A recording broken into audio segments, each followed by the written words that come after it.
acclamé, encouragé sur sa lancée, félicité, mais surtout prévenu. Le Benno secoué, le peuple attend de pied ferme. Ajaratu Mamy Samb.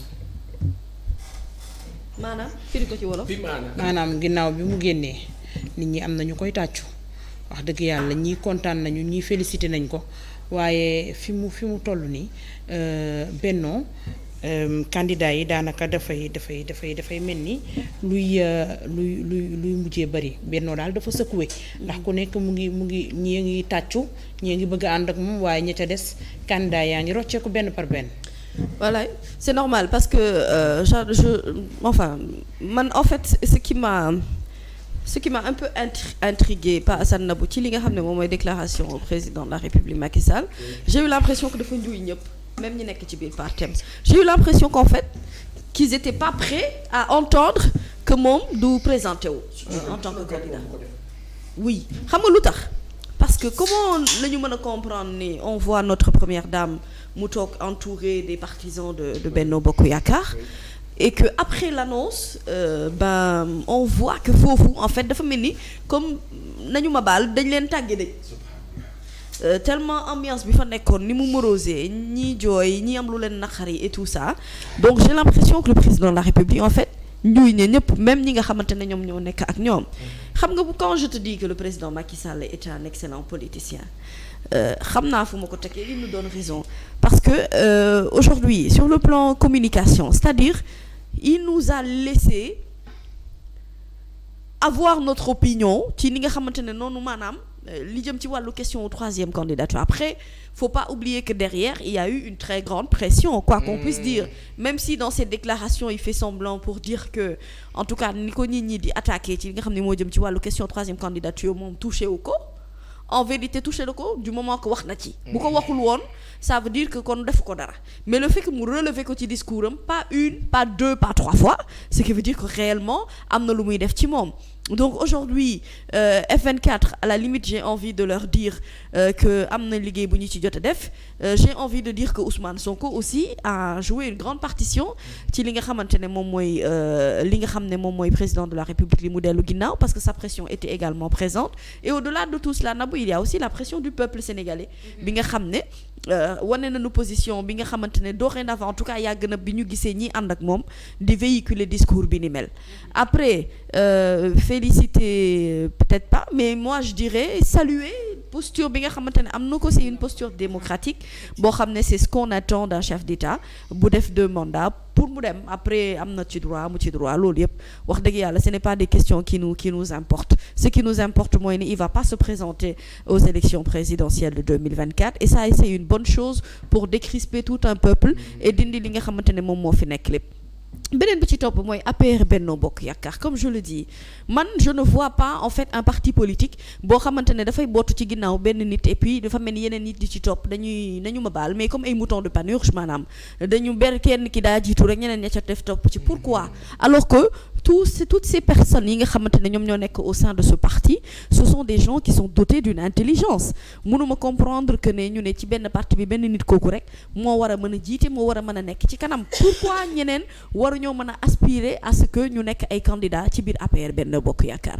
Et pour moi aujourd'hui li ci gënoon mooy que le président de la République préparait son parti ci idée wu ne moom dafay dem, même bu fekkente ne c'est en interne et que waxuñu ko ñi ba nit ñi yëg ko, mais moom liggéey boo xamante ne dañu koy def ci suuf pour que ñoom ci seen jëmmi bopp ñu xam ne kii bu présenté wul am na beneen profil boo xamante ne moom mooy fël.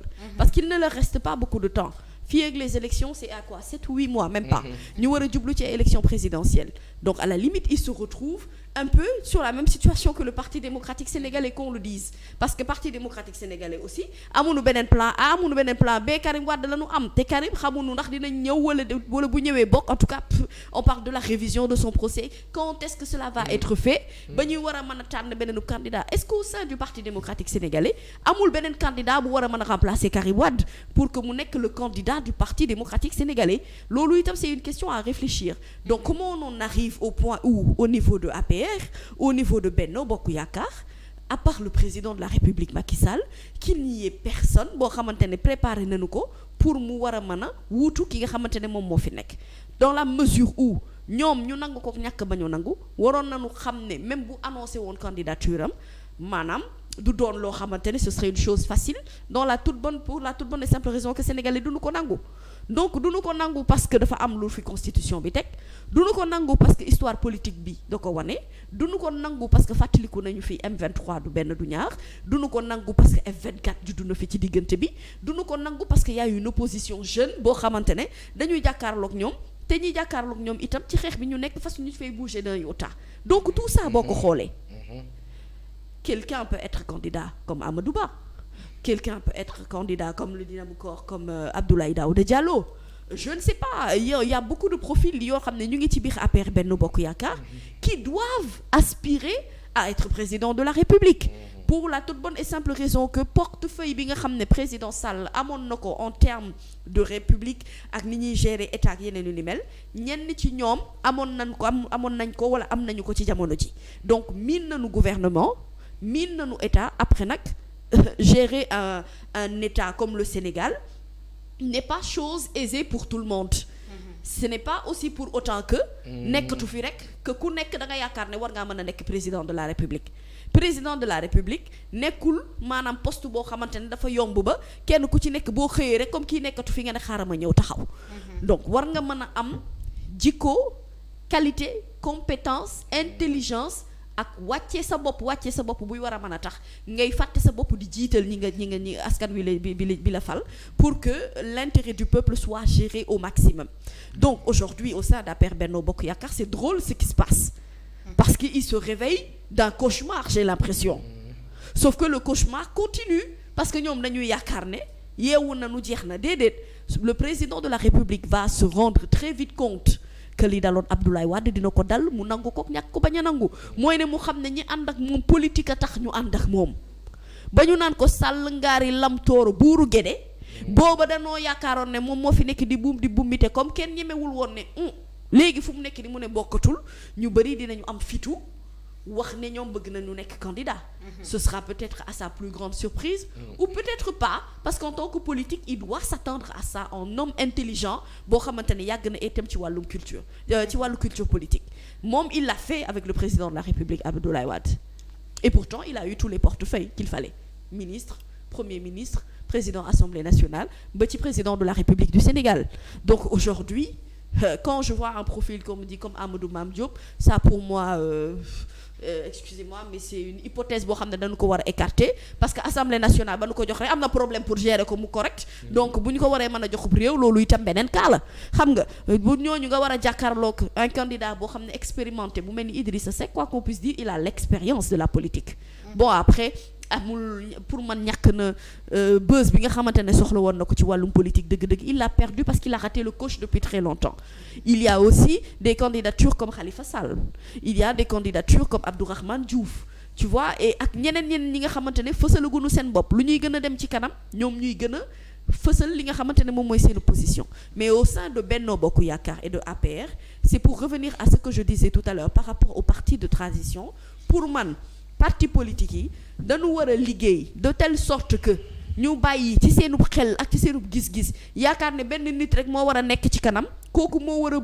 a bummi bu fi nekkul dara du dox loolee ci boppam bokkul sax ci esprit démocratie démocratie dañ koy doxal ci biir parti bi ñu nekk mooy ni ñu permettre kenn ku ci nekk nga am ay aspiration nga am yéene ne man kat fauteuil bi ma nekk nii damaa bëgg nekk ci fauteuil bu ko gën a kawe ki nga xamante ne moom la ñu jàpp ne mooy le numéro 1 mu nangu ne budul moom war naa mën a am ñeneen ñu nekk ci kanam au contraire mu tàggat leen sax à ce que bu fekkee moom daf fi war a quitter mu am keneen koo xamante ne moom la war a mën a taxaw ci kanam maintenant le choix du candidat le choix en réalité du candidat pour moi ne doit même pas dépendre de Macky Sall ça doit dépendre du parti du parti ñoom ci seen jëmmi bopp président Macky Sall bokkatul comme bokkatul li ko war mooy mu organiser ay élections mais au sein de Benno Bokk Yaakaar et de APR ci seen réunion war nañoo mën a toog ne comme nag ñun suñu plan A B ak Z def nañu ni mu nu def nii nee na du bokk nañu toog ñun suñu biir xool ban candidat la ñuy tànn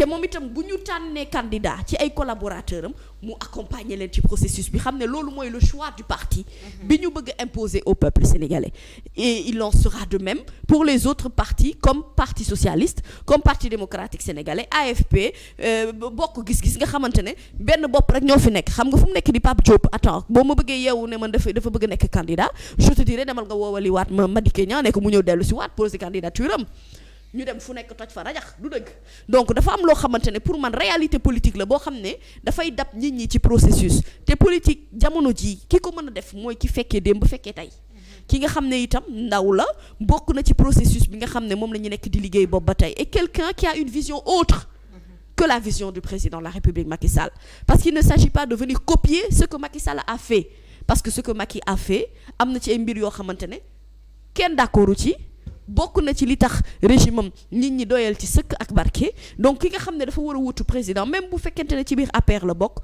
vision am dafa war a wuute ak vision ki fi nekkoon boobu ba tey pour qu'on puisse prôner le changement et la continuité.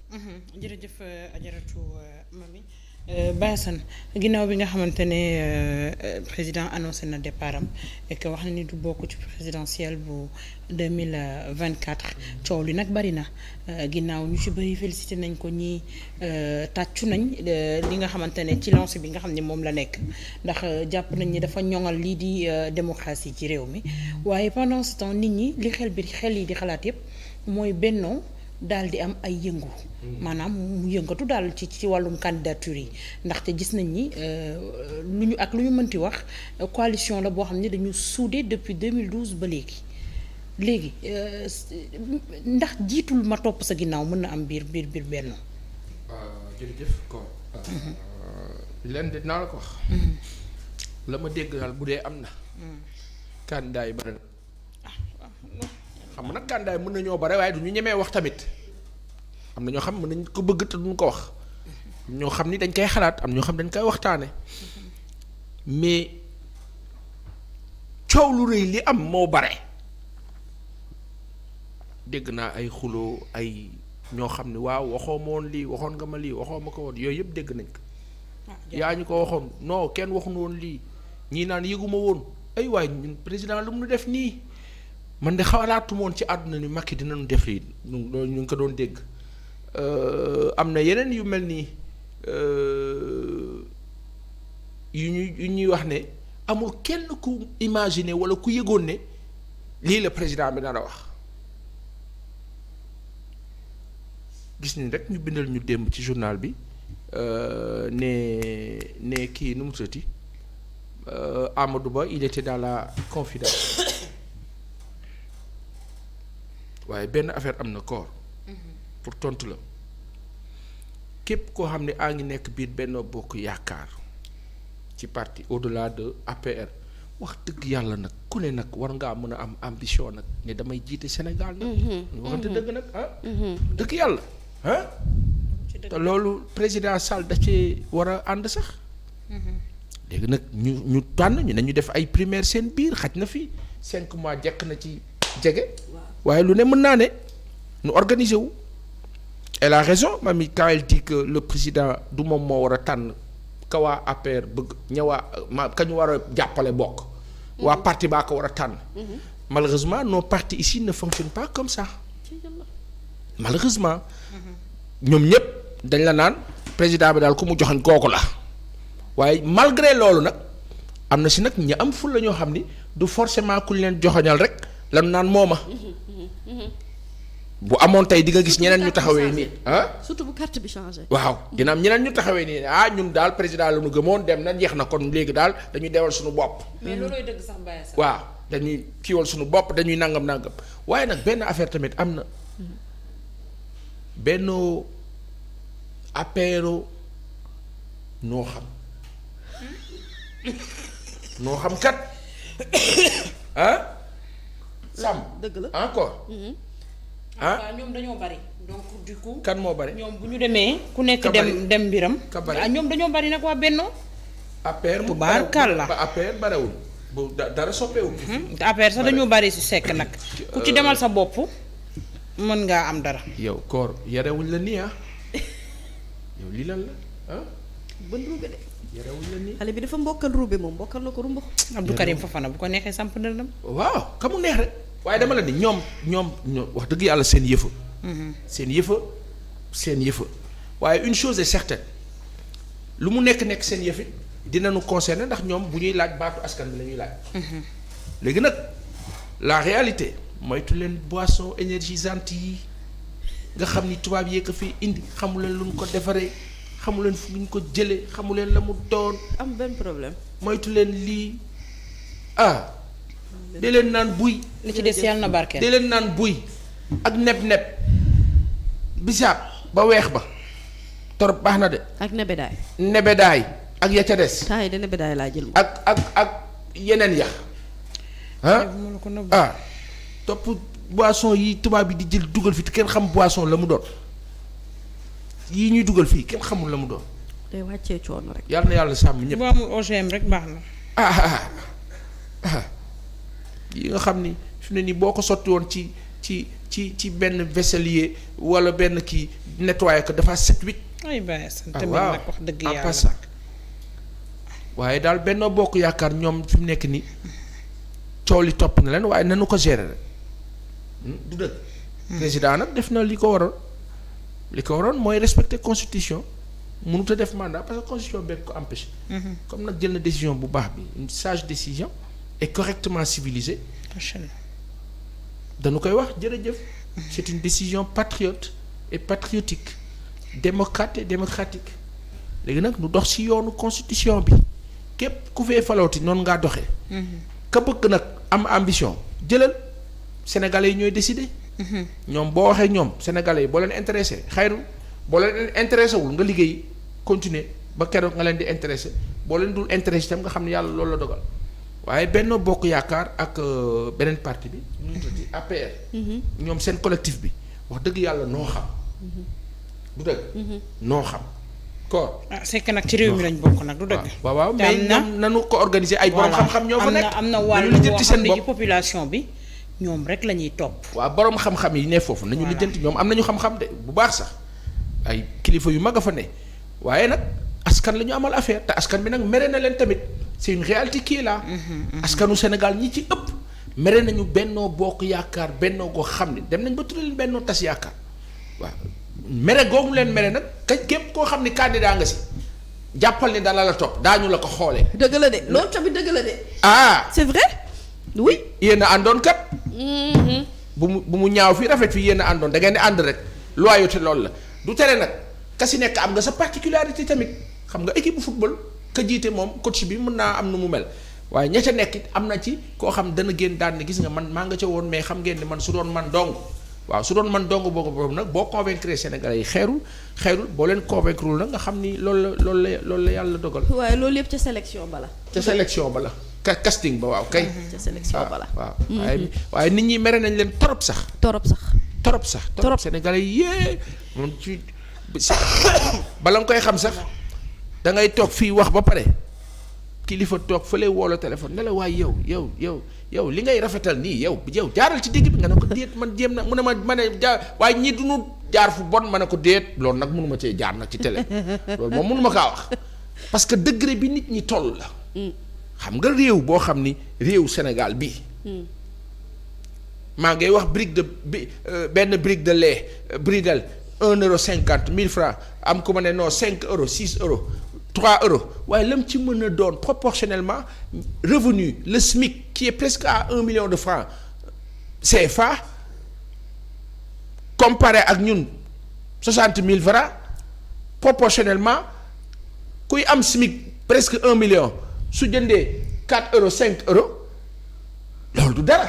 comparativement donc ci proportion boobu la noo waxee wax rek ne faw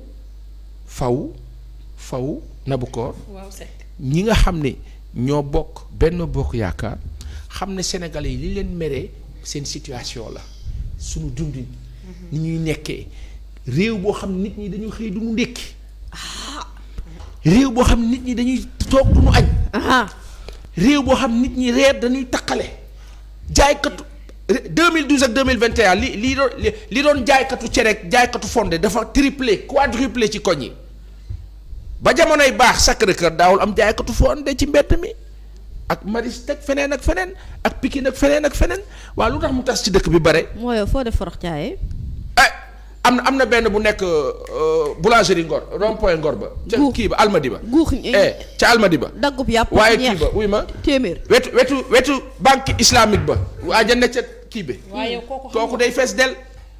kooku mën la. forox caaye boobu. wuy na bu. nga ne. nee na kooku mën. dama koor xale bi suñu nattu la rek nañ ko nangu du dëgg. mais ngaa la day fees del. xanaa kon mosoo dem bi nekk kii ville mooy ci ruq bi noonu. te waa déedéet ci kii bi déedéet seeti Sandiniéry te jàkkaarloo. kii bi waaye boulangerie Sandaga. ndekete yéen ay pharmacie lekkat forox Gambetta caaye yu mag boulangerie ngeen. Sandaga. bi noonu. mooy waa ji toog bi fa la clando yi daan gaare. yéen ay lekkat forox caaye ci réew mi nag du dëgg. forox caay nag xam nga nag des fois nag kaay ma wax la. li xale yi naan des fois dafa am jour yoo xam ni mën nga koo lekk nga zen normal.